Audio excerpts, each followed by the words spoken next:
Hello, Moon to Moon.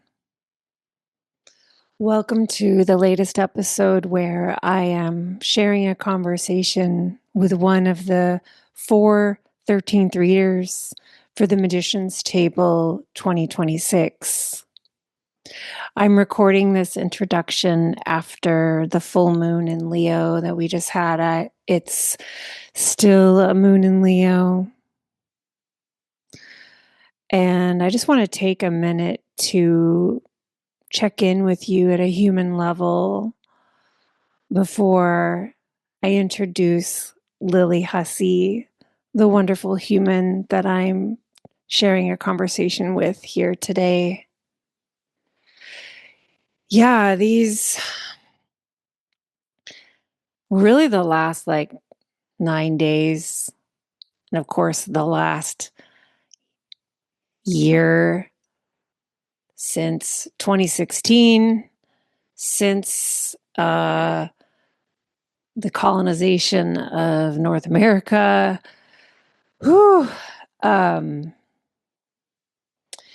yeah, I've been sharing some on Instagram from a more, a real personal place.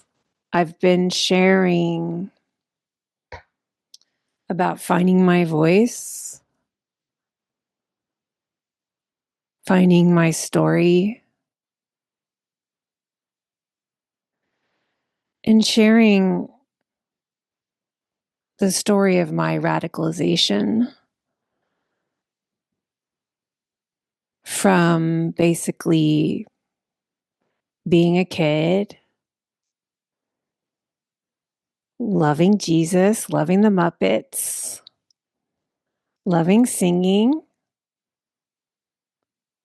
loving being outside in the animated world. The world is a beautiful place. To through middle and upper school into college and young adulthood, the increased disillusionment and despair about how the world turned out to really be, and how I learned to compartmentalize my truth,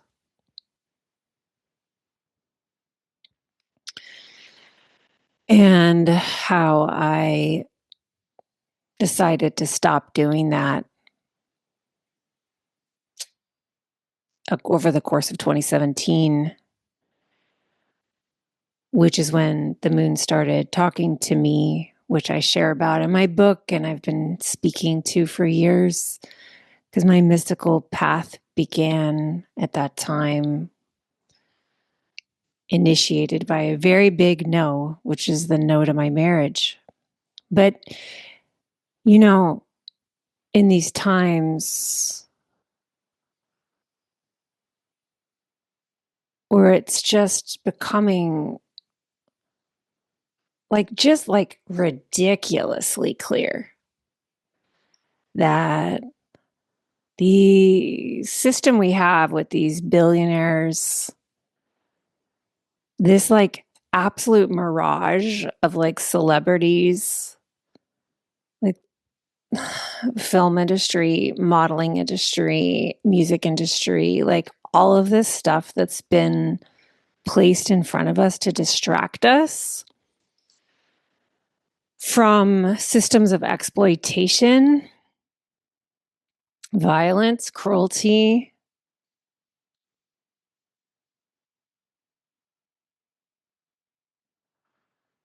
the obfuscation, the manipulation, the denials.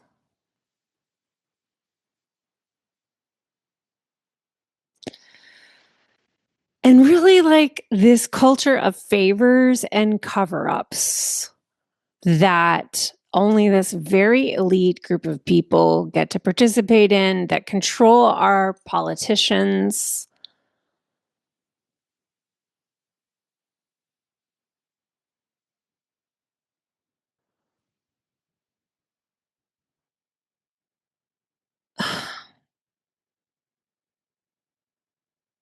it's all just so, it's just so grotesquely in front of us right now. And at the same time, it's just so beautiful to feel it articulated and spoken by so many at once, just like naming it. We're naming it. We're naming it. We're naming it. We're naming it.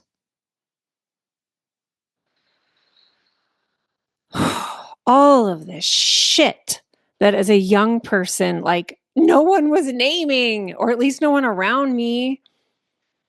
I just felt so imprisoned in an environment where like nobody's talking about what's actually going on. We're trying to be controlled. We're told to stay thin and pretty and quiet.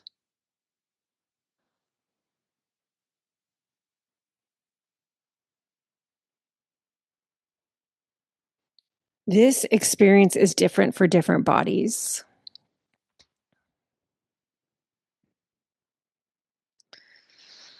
And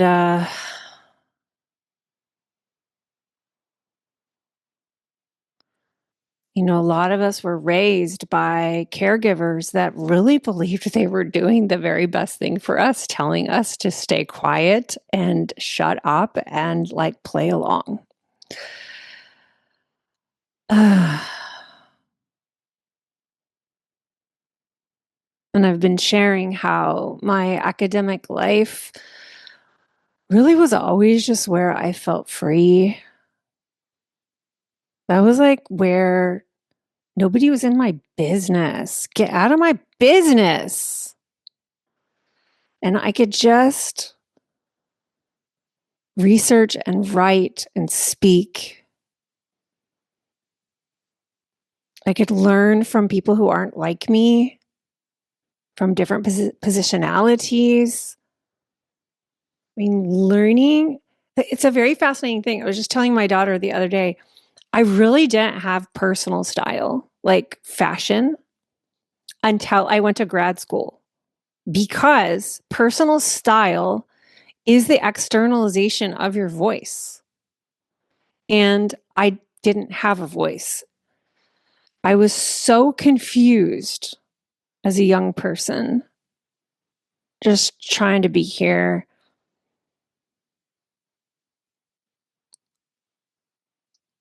And I mean, from the very first classes of grad school, like feminist history, queer history, Black history, post colonial history, indigenous versions of history, critical theorists, it was like, fuck yes. Say it. And with the like enlivening of my own voice, which was just from people naming things, just I just wanted someone to name these things, and then being able to voice it into the room and have professors like validate, like, yes. More on that. Can you say more on that, Britten LaRue? Yes, I can. You know, and just the pleasure of that. But then I would leave campus and feel again so confused about how to be myself.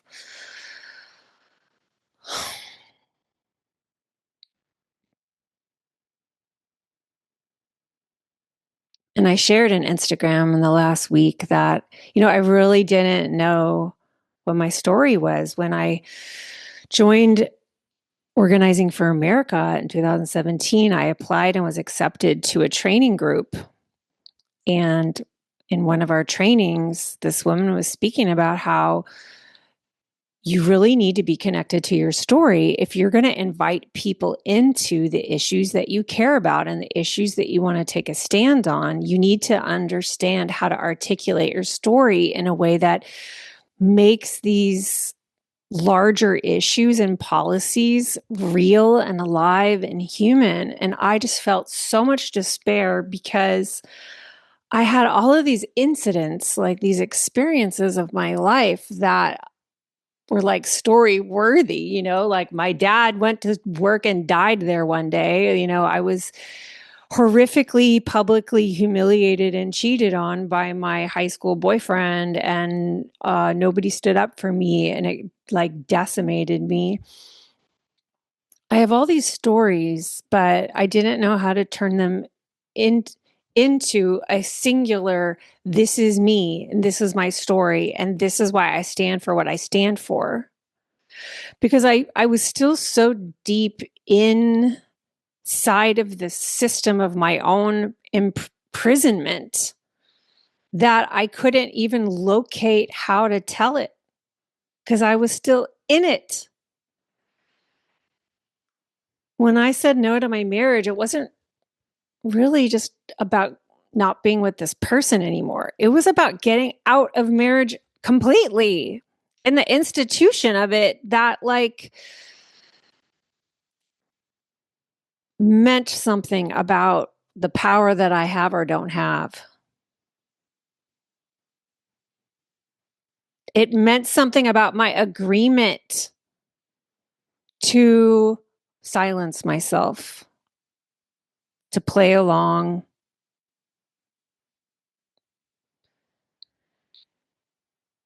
It wasn't that I wanted to get away from like a person who was actively oppressing me, because that's not true.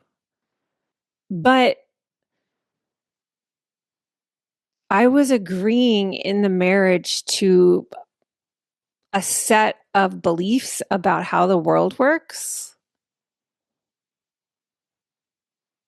and what was possible or not possible for me as a human that I needed to say no to go find my story.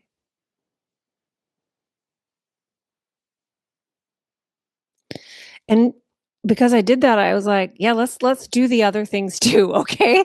Let's quit the privileged social networks of respectability. Let's go ahead and quit academia too, because that even as I was free there, I was also still not free. Like, let's just quit all this shit. I want to know who I am with all of these protections.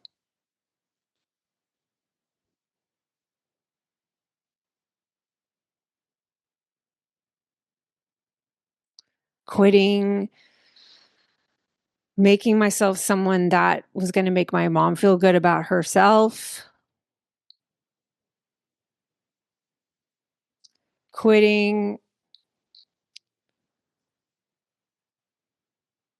loving on the humanity of people that are suffering within the systems that protect them, and like, I'm not going to do that for you anymore.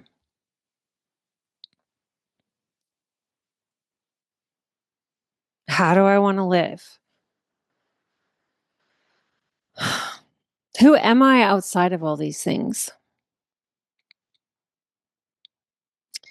And my story started to come real easy for me after I enacted all of those no's all at once in a very Uranian way when Neptune was on my sun. And then when Neptune was on my Mercury and on. So um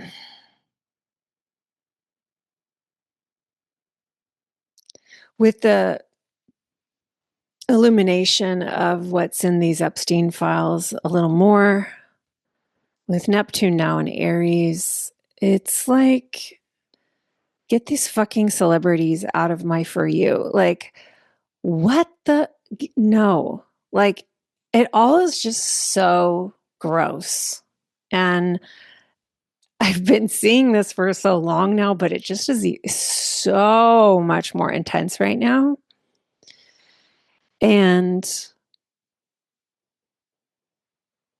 it's felt really important to regularly get information and then come back to myself like, okay, who am I now with this information? How does this information connect to my larger service and my projects and my visions?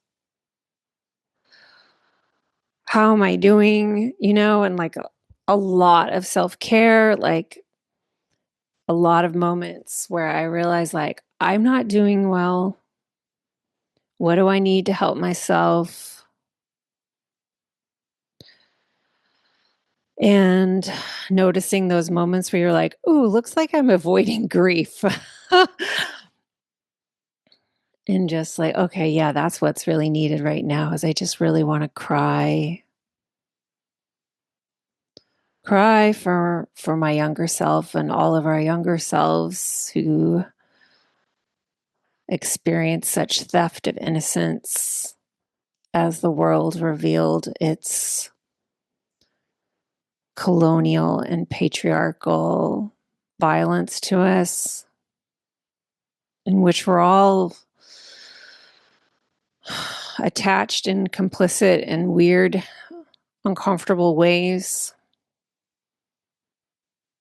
crying for what's been lost, crying for the children, the teens who suffered.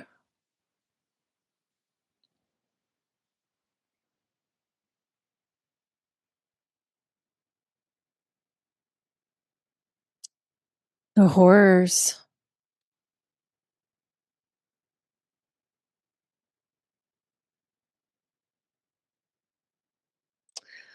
And also just really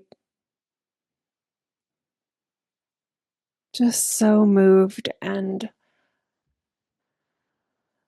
impressed by so many speaking such powerful words of contextualization, grounding. It's really beautiful to see so many men speaking out.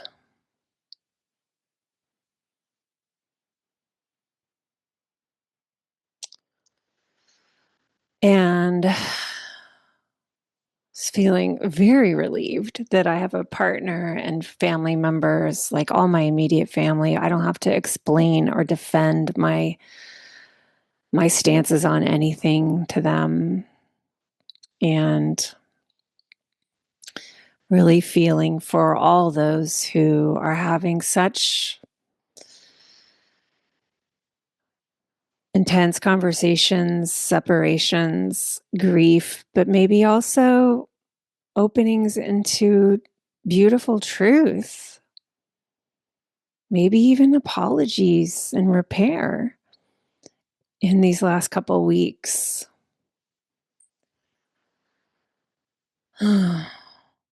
So I'm wondering how you're doing, listener.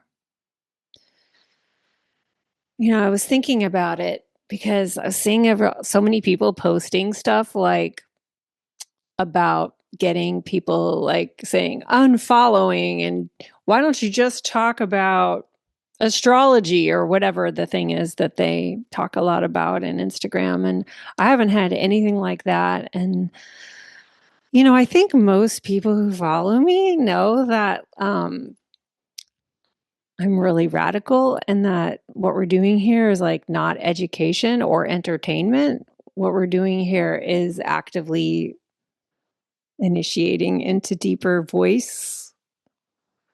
And that means whatever it means to different people. And it's different depending on if you're taking in my work casually in Instagram or whether you're investing in deeper containers. Like it's all the same. We're doing voice in my space because that's my story and that's my initiatory journey.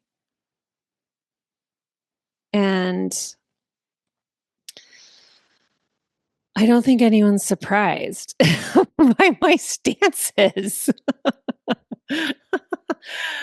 Or at least they're not telling me about it. So, yeah, one of my most powerful places for dropping deeper into your voice so that because everything becomes so much more potent and delicious and abundant and but also uncomfortable and weird and wonderful when your voice gets clearer. And one of my most potent spaces for that is the Magician's Table, which is in its 6th year this year. And I mean, the thing that we're doing is the vocalizations and the live meetups and the sharing of readings. Both, all of that involves you sharing yourself. And these parts of us that just like, I just want it to come through more wild. I want it to come through more weird. I want it to come through more honest. I want it to come through without me giving a shit about what other people think of me, about what my teacher would think about me, about what my parent would think about me. Like, I just want it to come through. Everything that I do is really about this. And the Magician's Table is just like a really refined structure and a very magical place for bringing this through. Like, it is a 100% expansion experience with your voice. And it's also very activating because we have very real reasons why we have been silent. We have like very real reasons why we've constricted around showing up more authentically. Like, we're respecting these. So it's a very activating space, and a lot of people share the stories of avoiding it because, like, there's an intelligence to the resistance, there's an intelligence to the resistance. So, it's going to be such a powerful crew that comes through for 2026 because, like, look at this fucking year, like, let's get at it. Let's get fucking at it. I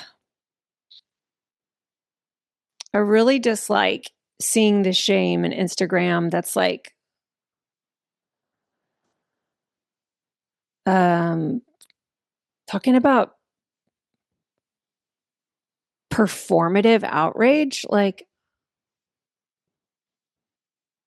performative outrage.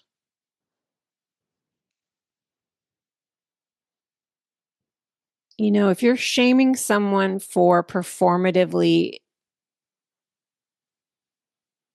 demonstrating their outrage, that is a confession. Like, that is your fear of letting people see your rage. Like, how is this performative? I mean, I know what you mean, content creator. I'm sending you lots of love because we're all learning how to be in these times with compassion. Like,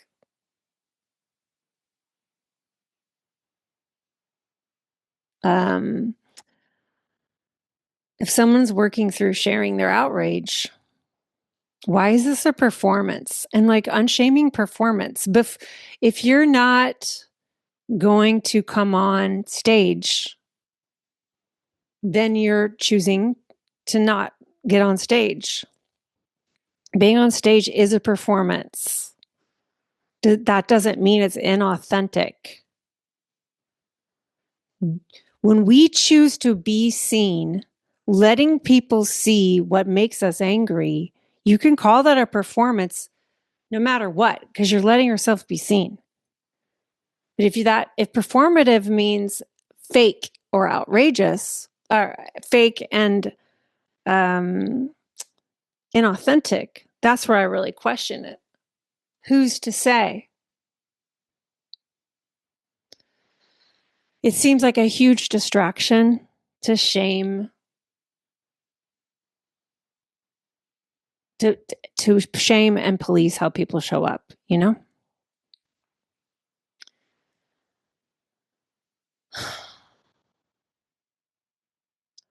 When someone says that, I think what they're doing is ultimately silencing those who were maybe just about to share their rage or maybe just about to share something like more vibrating than they've ever shared it before. They're like just about to, and now they see that kind of a post and they're like, yeah, I don't want to be performing. So I don't want to be shamed as performatively outrageous. So I guess I just won't.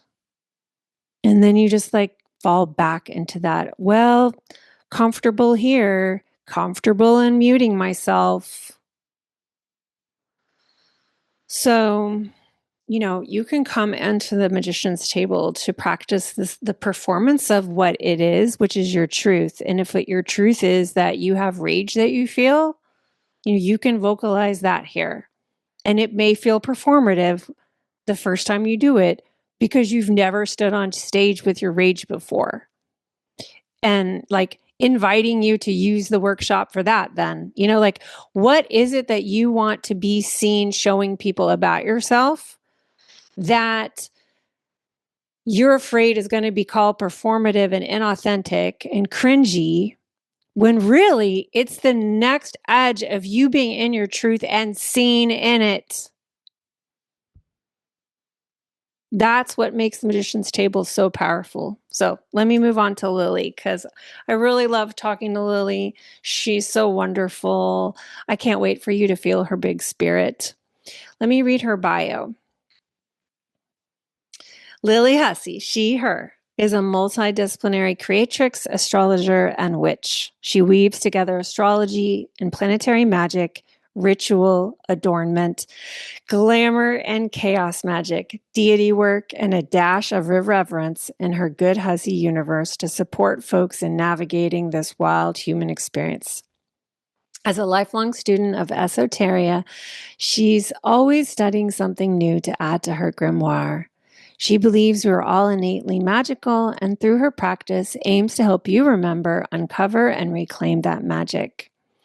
Lily is hosting the Wednesday cohort at 6 p.m. Eastern for the Magician's Table. So if that's the time that works best for you, then Lily would be the one who's your 13th reader. So I'm so excited to share with you our conversation. Two Pisces just hanging out. Thank you, thank you, thank you, listener, for being here. And thank you, Lily, for the time and your conversation.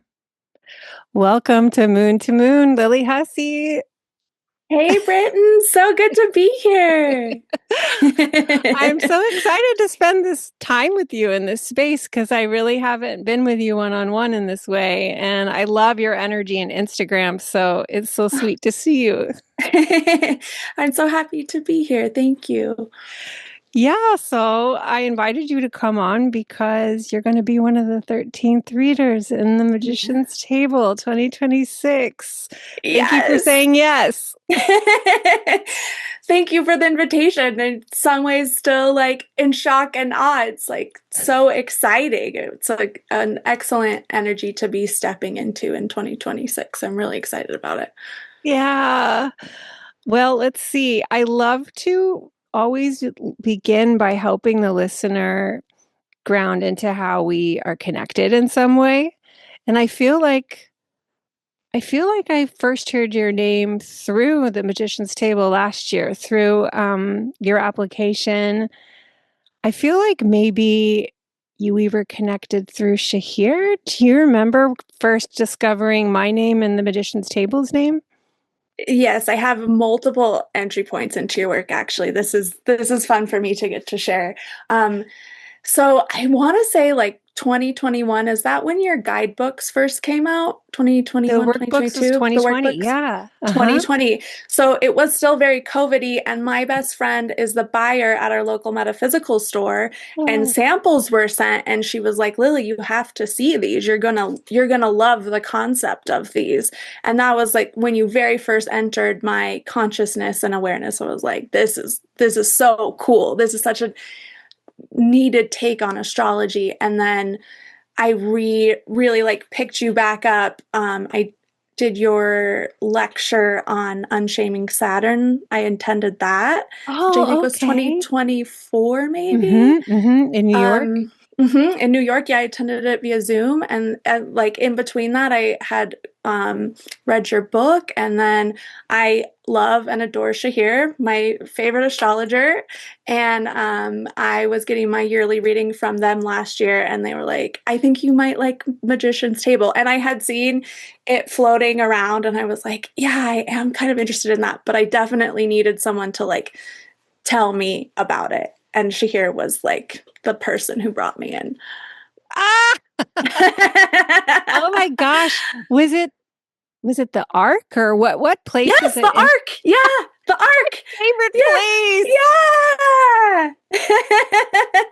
yeah. I used to go there and just imagine like a world where I had something to offer a place like that. Isn't that funny? I was That's like, I want to wild. be someone who contributes to places like this. You're giving me goosebumps. Oh, I But yeah, that was a wow. COVID project for sure. I started right before though, because I did a Pisces Okay. workshop and I was like, Oh.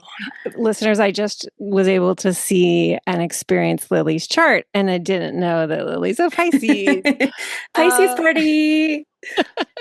so I did this workshop here in Dallas called Into the Waves, Ooh, and it okay. was about the Pisces archetype.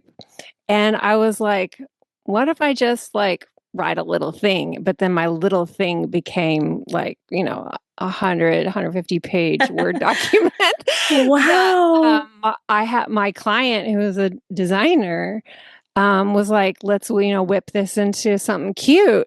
And she's a genius. And so she created that Suminagashi aesthetic with like the water swirls on the front So based cute. on the new photos that were coming out of Jupiter. Oh my God. Wow. You know those like Yes. swirls and stuff? Yes. And so she's like, okay, I learned from Britain that Jupiter is the ruler of Pisces. Let's Wow. do that.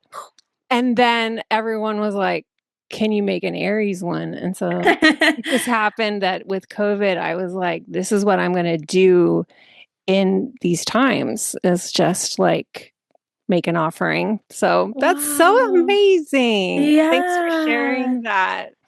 Yeah. It's such a Yeah. fun way in which you were seeded into my life. In reflection, I was like, oh, wow. Yeah. I love the arc. So how do you know Shahir then? I think just through the internet, like someone at some point had shared Shahir's work and they just so deeply resonated with me. I call them like the astrologer's favorite astrologer. I Mm. just really feel like if you are someone with your own practice, sometimes it can feel hard to find someone you want to go receive readings from.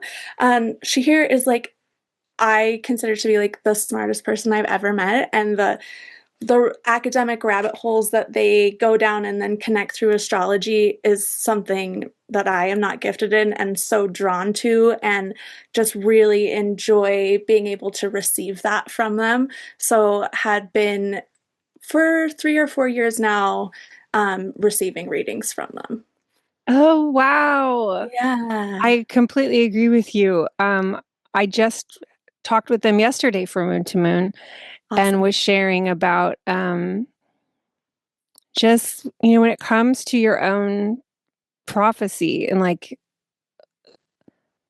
the divining in your life, like there's not a lot of people that I trust to that task. And Yeah. I really, really, really sing with their way with astrology, Yes. but also with cards and just Yes. sight. And Yeah. I just feel like I can actually leap into the omens. Yes. It's the Yeah. most magical thing. Yeah, they are Yeah. such a mage on so many levels, and they just like tear open the space-time portal for you and you're in it and you're like, wow, okay. I'm receiving all the omens. Yeah, yeah, they are incredibly gifted. Amazing. So I would love to know, like, when you came to Magician's Table, what were you seeking?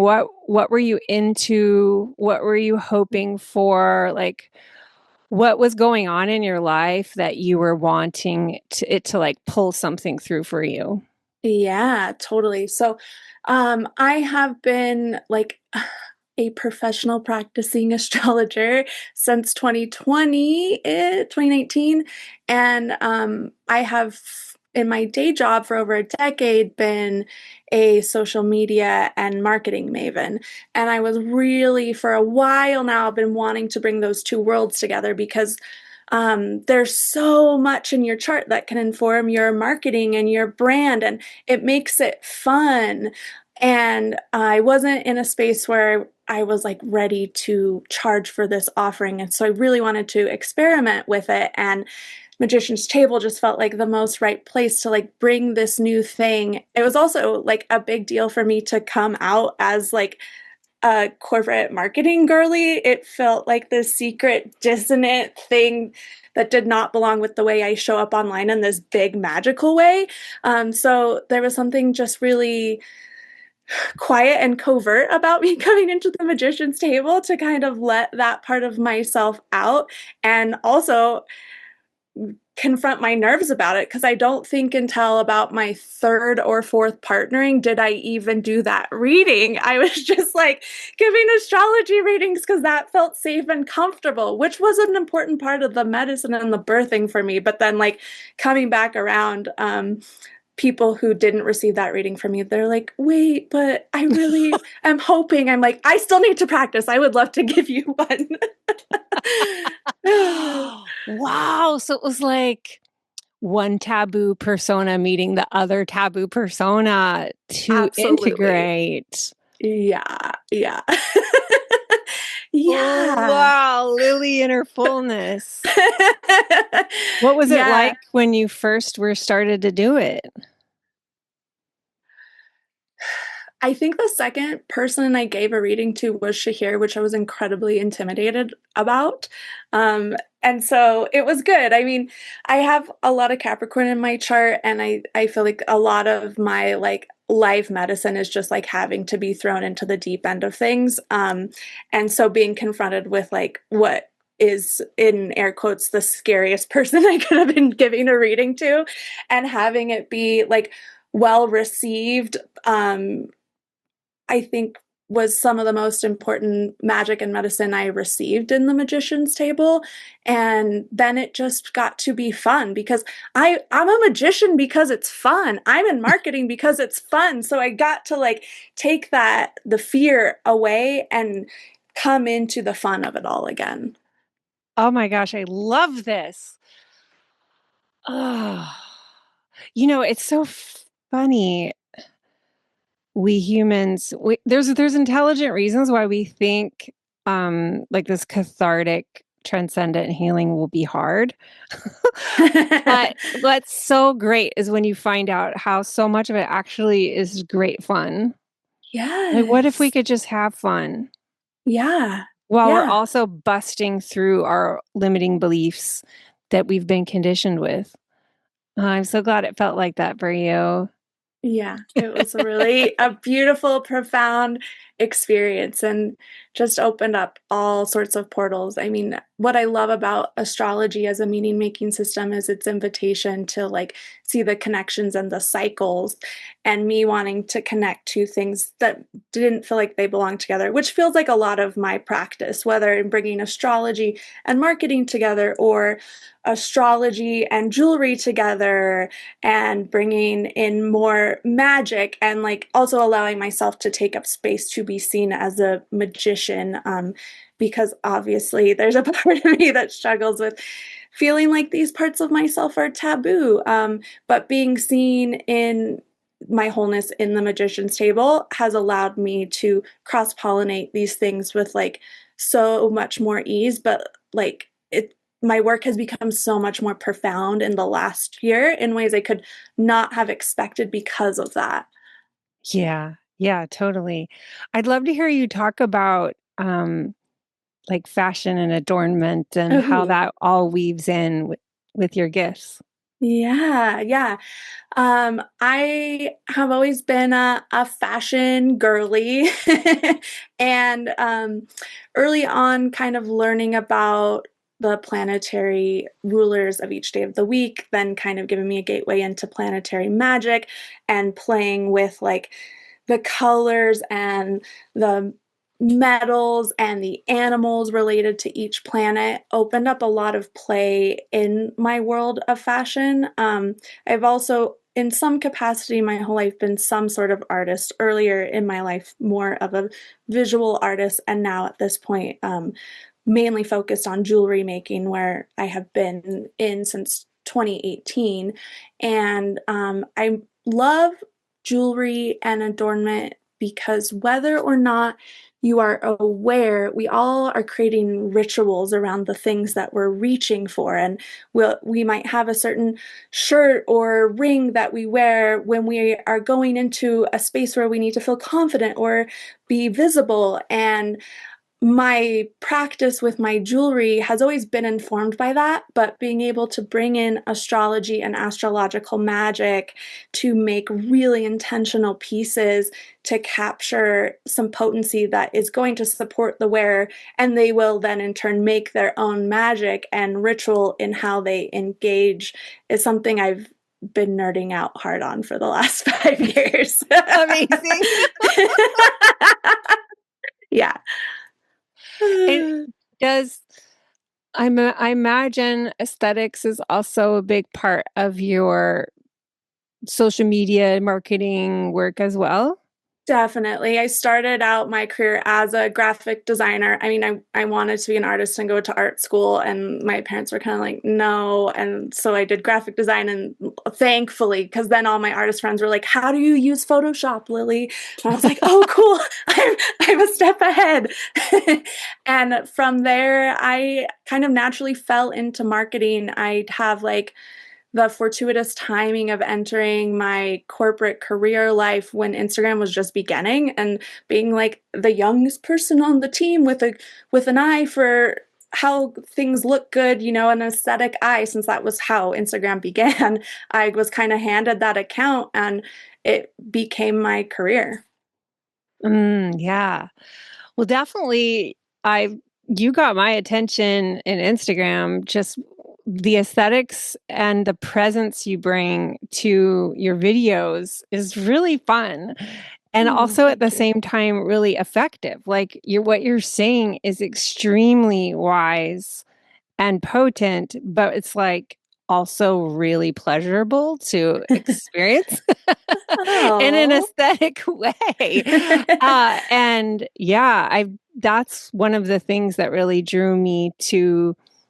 I think that that's just kind of what was the intelligence of your name coming into my space a Mm, lot, really starting summer. Just like I just really felt your delight in sharing these various things that you share, and the play and the sweetness combined with the deep wisdom, I feel mm, like is rare. It's like it yeah. feels really rare to hold those at the same time. So I really appreciate how you show up.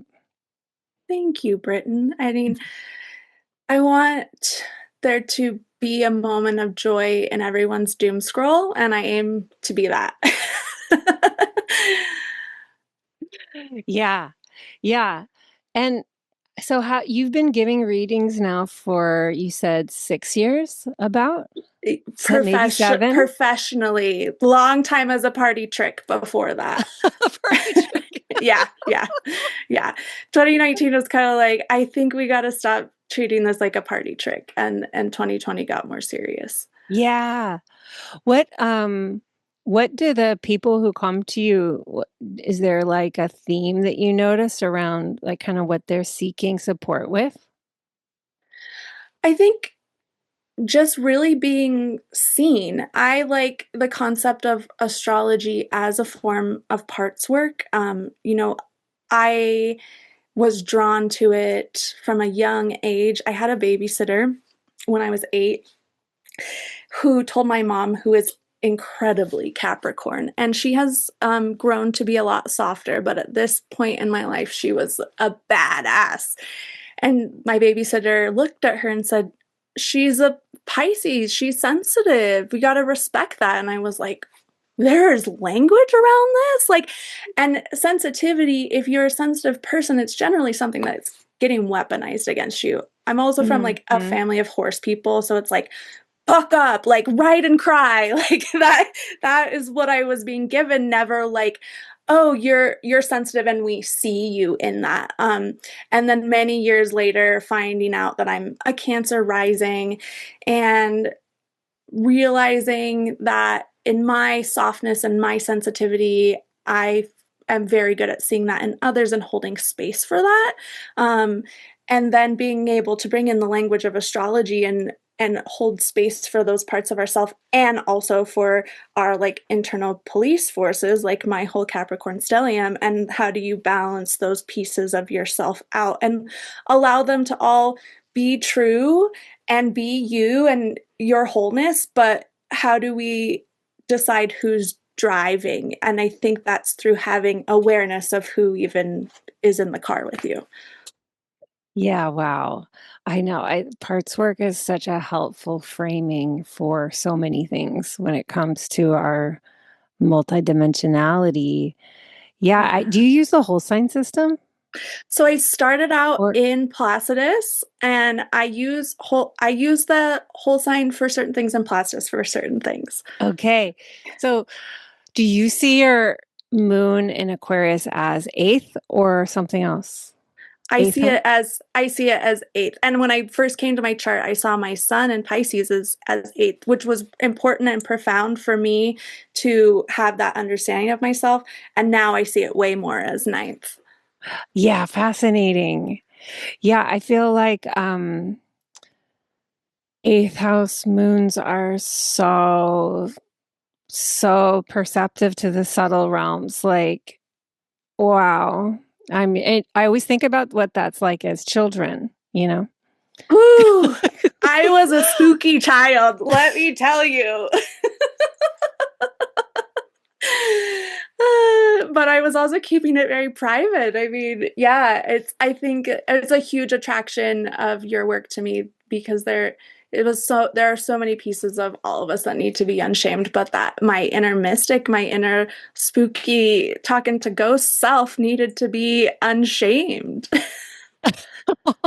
Yeah. Yeah, because I feel like those who have Aquarius moons, if they can find their way to some sort of therapeutic art, Yeah. intuitive art, like um there's just such incredible space that human can hold because you've there's like a sense of familiarity with the underworld or something that Hmm. um it's like I've been here, none of this scares me. Does that feel true? Yes. Incredibly true, and, like, nothing is taboo, like, you can tell me anything. We can go wherever you wanna go. Like, and can we please, like, please no small talk. My one prerequisite. Yep, yep. That is so cool too. I think what's coming through here around um holding the depths and the taboo while also holding like pleasure in adornment, the surface beauty of things, because sometimes those are seen as opposing and contradictory. Yeah, I think about it a lot because, my nodal axis is Leo Aquarius, Okay. and it feels like, uh realizing for me that the nodes don't have to be like this either or, but rather this like great balancing act of your life has been very important for my integration of those poles in my life. I mean, I feel like that is my purpose, my work here. Yeah, totally. Totally. I was wondering if you identify um Like sometimes I wonder, like, am I an astrologer or am I really a witch who speaks astrology? Wow, that's a very good question, Britten. Oh, uh, the titles get tough. Yeah, titles get tough. Also, I I think with Pisces, it's like, uh, categorize me? no. What? Everything is everything. I don't know. That's my Pisces answer. I mean, I land a lot on the word creatrix for this reason Yeah. because it sums up a lot. But I'm also proud and a very proud witch. I think it's important to say I'm a witch and claim that in my lineage for all those who could not. And astrology is the first thing I came out as being, so that feels important as a title. But then it just feels like this long list. So it's like, oh, it's. I think this is part of what I love and part of your magnetization of the magician's table. I'm like, oh, I can just claim magician, and this feels like it encompasses a lot. Yeah, totally. Yeah, this idea of like choosing disciplines is just like a made up thing for that in the Yeah. academic system, Yes. like being our multi selves is just so important, especially in the magical arts. Yeah, yeah. I've been thinking about it a lot in the last few years in the transition from Pluto out of Capricorn and into Aquarius, and it feels like n- we finally get to ditch some titles. Yeah, yeah, I love that. Let's do that.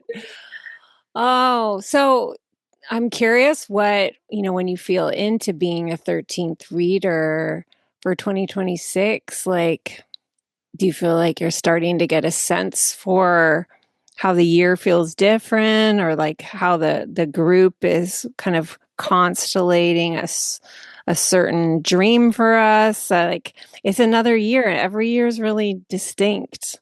Yeah, yeah.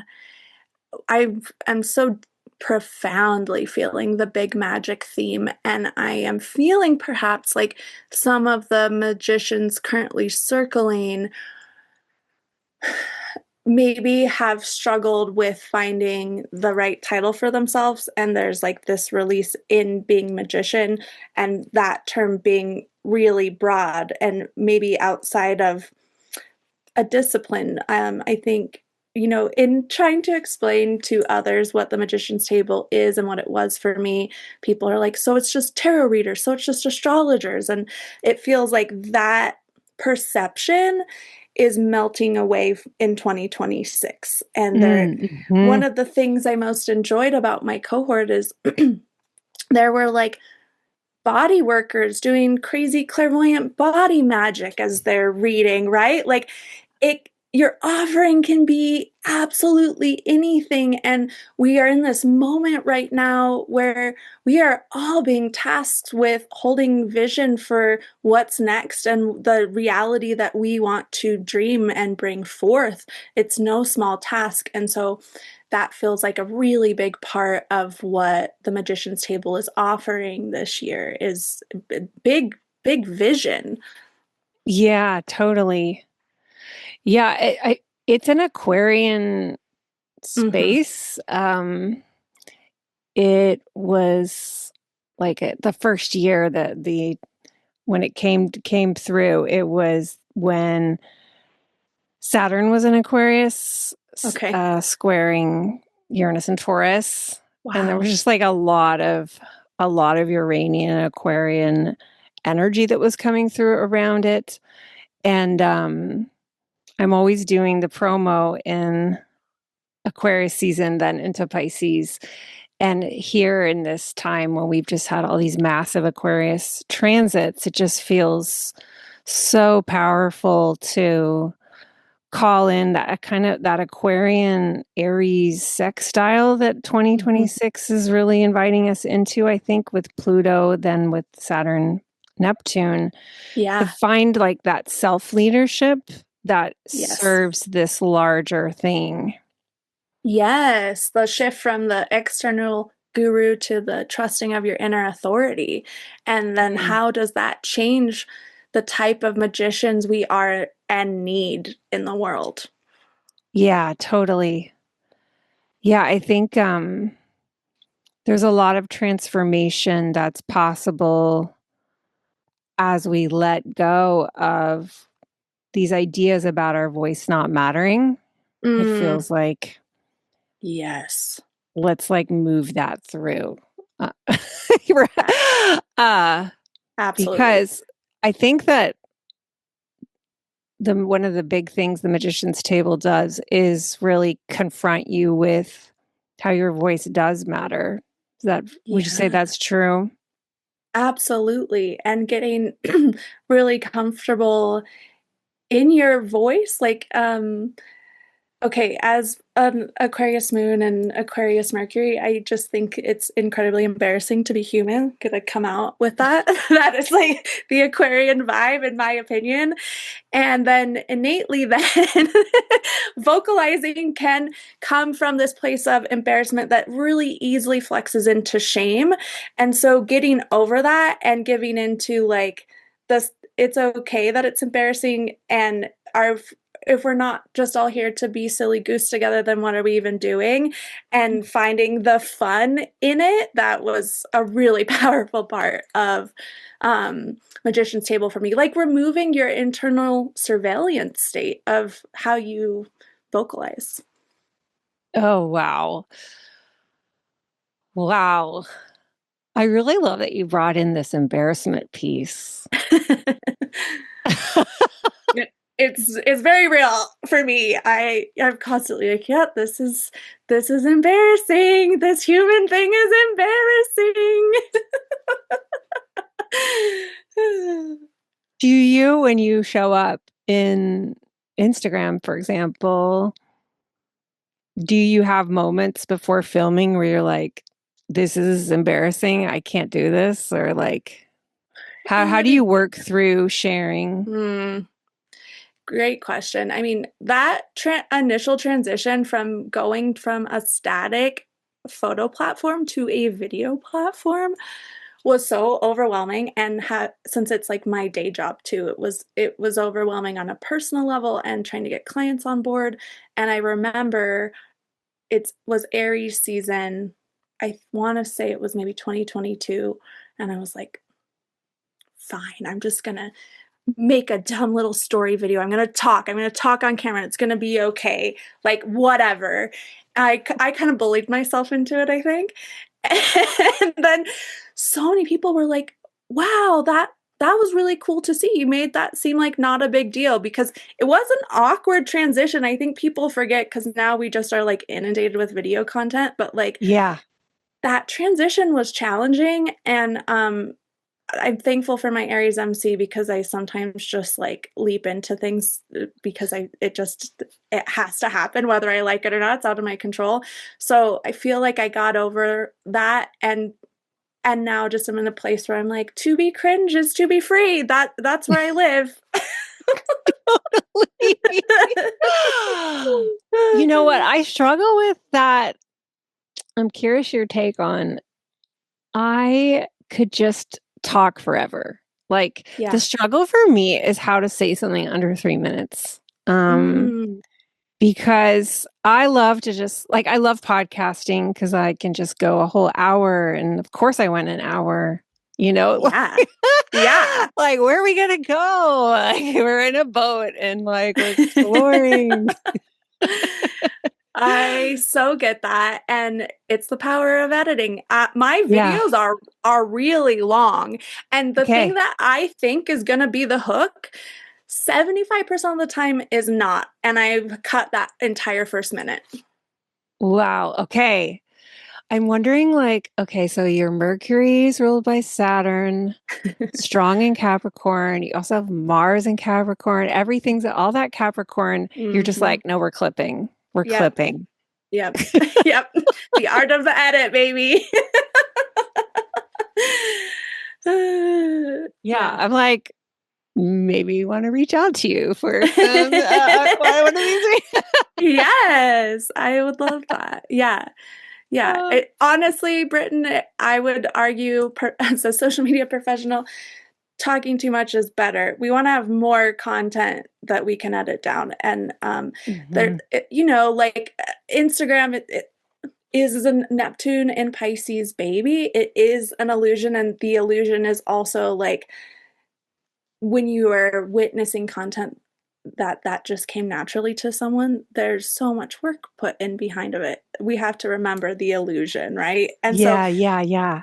how do you want to engage in the illusion, and what parts are important for you to like maintain in your own identity, and then everything else can be edited. Yeah. Yeah, what I'm thinking about right now is this idea of illusion as like bad or inauthentic, which is one of the Mm, ways that culture will shame magic. yes. Because like the illusions are false as if there's no truth in illusions. So I think Yeah. sometimes with Instagram, for a lot of people, there's this desire to speak their truth, but there's like this part that's like, I don't want to play into something that's an illusion, or I don't want to perform as if performing means inauthentic and inauthentic means bad. And Right. like working, like unshaming the art of it part of as part of what is true. Um, is I think really been really helpful for me is like, why Yeah. do I think this isn't true? Just because in a way it is a performance. Like I am performing. Yeah. Yeah.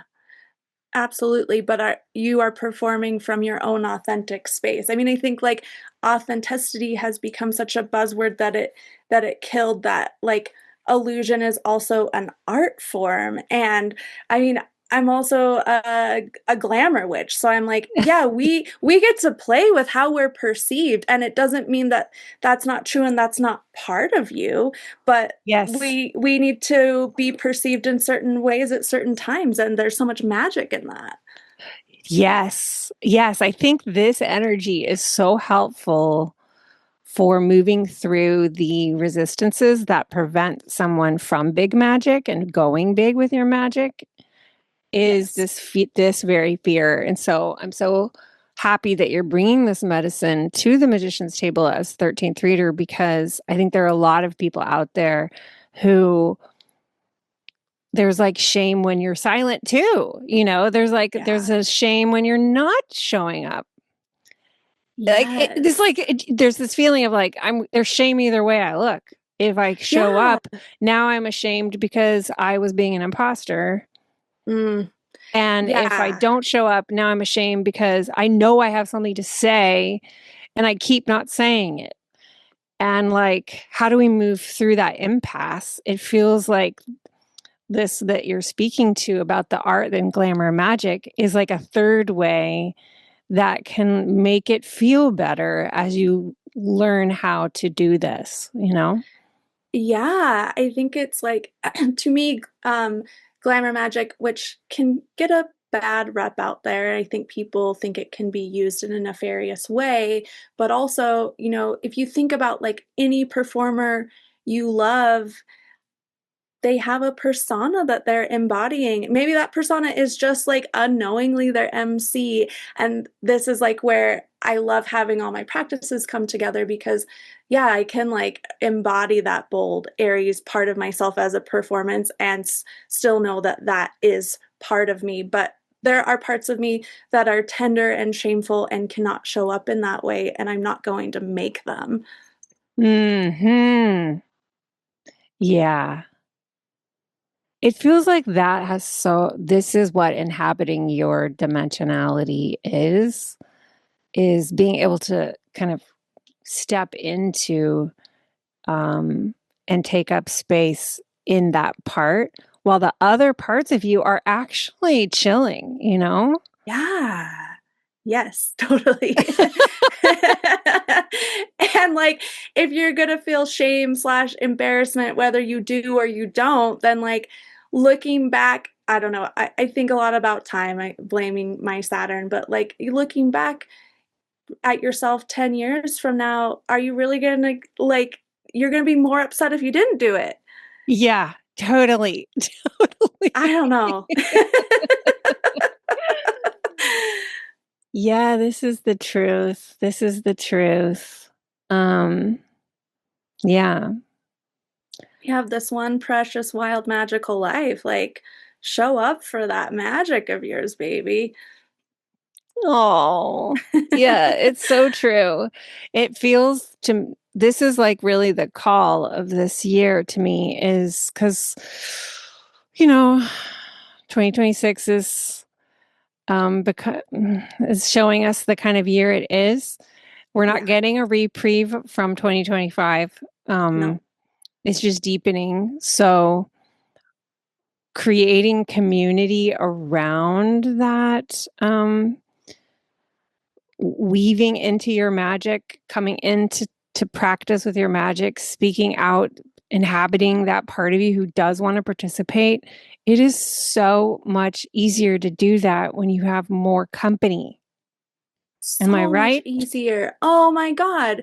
I mean, we monkey see, monkey do. Like when other people are modeling their magic so with so much audacity in the world, it's going to rub off on you naturally. And I'm glad you brought up the community aspect because that's the thing I cherish most about my time in TMT is the weaving of magical community that was created and people that brought so much to my personal practice, to how I approach readings and holding space, the way that you are just learning from being in community. And my life is rich in ways and changed in ways forever because of who I met in TMT.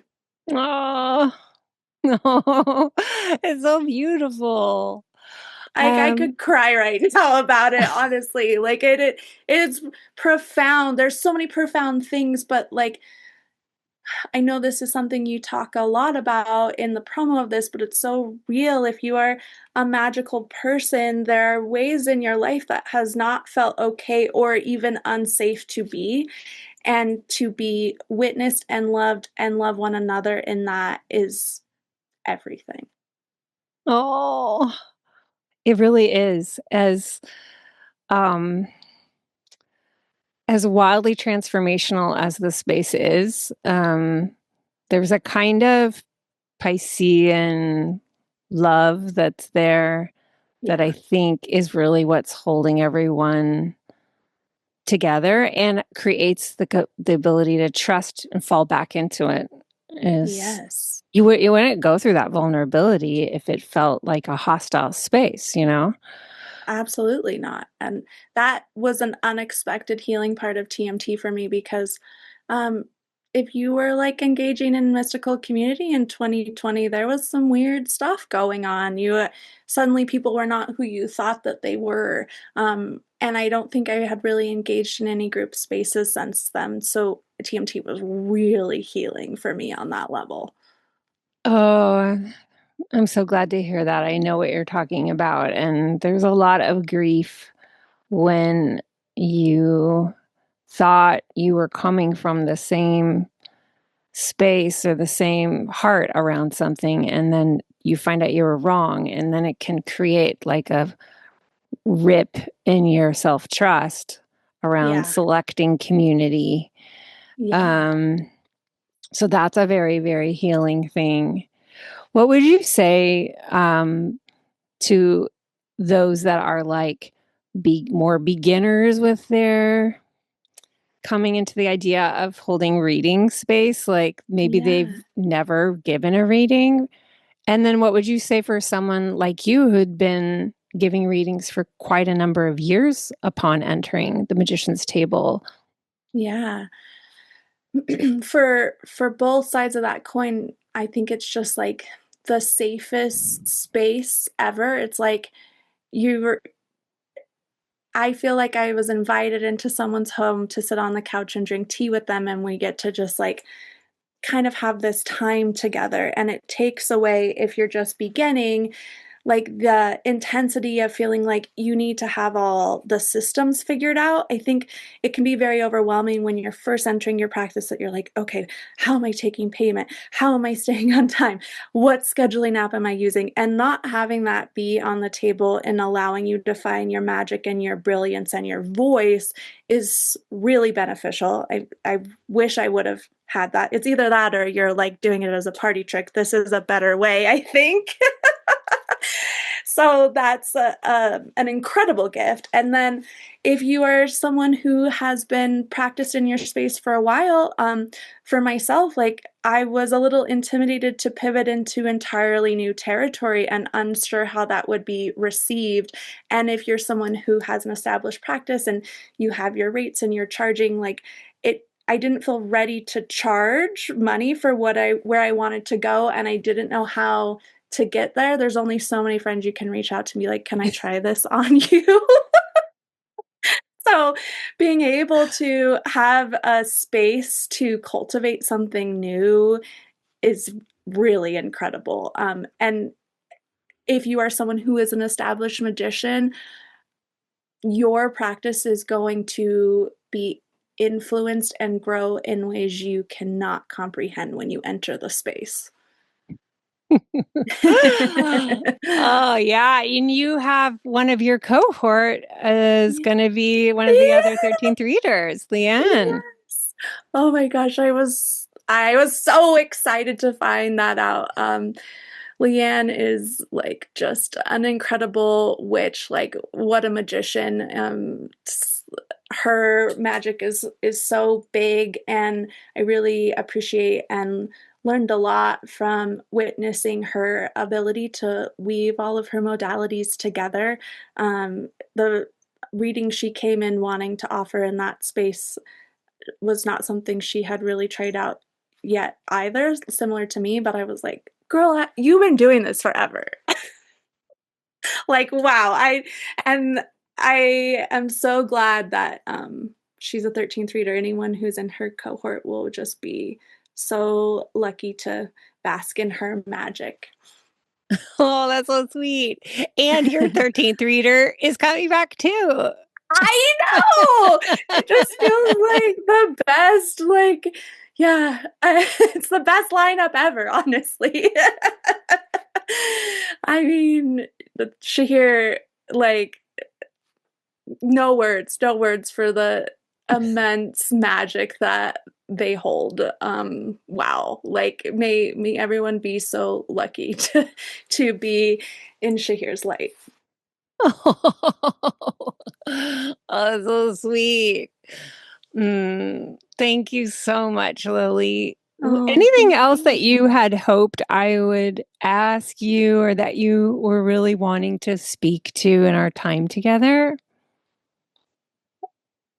Just that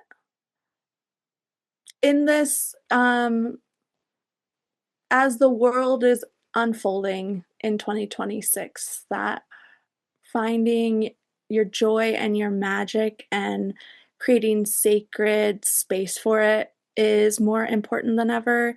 And this is a place where you can have a moment of fun as a respite from the really big overwhelm of the world in order to show up and participate in confronting the world in the ways that we need to. It's more important than ever to harness, cherish, and nourish your magic. Thank you for that, Lily. Anything you want to share that you've got coming up, or how can people connect to you, learn with you, work with you? Yeah, totally. I'm on Instagram all the time. I'm Good Hussey over there. And you'll find my astrology and adornments over there. In 2026, there's going to be some big changes to how I'm approaching jewelry. I'm really excited for that to unfold. So follow along. And I'm on Substack. My publication is called The Stellar Situation. I write about the astrology, and I really love sharing rituals and just like everyday magic as a way to engage with the astrology and the world. Thank you. Are you offering the astrology social media reading like through your website Yes. or anything? If somebody's Yeah. like, I want to do that with you. Yes, I am. All of my offerings are at goodhussey.com and more things to evolve in 2026. Thank you so much, Lily. I'm so excited to be working with you. Thank you, Britten. I'm so happy to be in this space with you. Thank you for having me. Thank you, Lily Hussey. Thank you, listener, for being here. If any of you are thinking about joining the Magician's Table for 2026, please pay attention to the fact that the only way to apply this year is to be on the wait list. There's a button to join it. Joining the waitlist in no way obligates you to apply, in no way obligates you to sign up. But it is the only way that you'll have a chance to. So if you're a full yes, or if you're a maybe, if you're a curious, if you're a I don't know that I'm ready for this, but it sounds kind of cool, or if you're in I don't know that I'm ready for this, but I want to be, I would say for now, there's nothing you need to do besides get on the wait list and really study that course page and study these podcast episode conversations. There's a lot more to come because I want you to feel so fortified in your resonance. Like, I can't tell you what it's going to be like for you. I can't tell you what's going to come up for you. It's going to be your own personal medicine journey with your voice. And everyone has their own pathway and histories that led to the distortion around sharing yourself.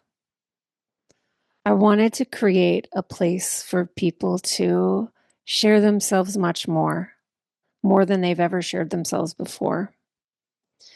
And I wanted to create a space for magical people who have offerings to be able to bring through an offering that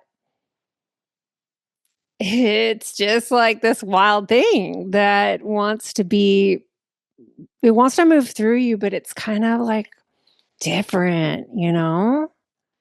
Like it's way further away than what you thought you were going to be doing when you started giving certain kinds of readings or certain kind of sessions. It's so exciting. Like you can't hardly wait, but like you're also terrified. Like this is the place for that. This is the place for you if you don't feel like you can charge people yet for this wild thing, and you want to get experience and you want to get testimonials. You're going to get testimonials that you can put on your website. So this is that place. It's a workshop and everybody's being experimental here. Everybody's in the vulnerability of that. Nobody's coming here to act like they've already figured it all out. So there's this humility and this vulnerability there that is a shared experience.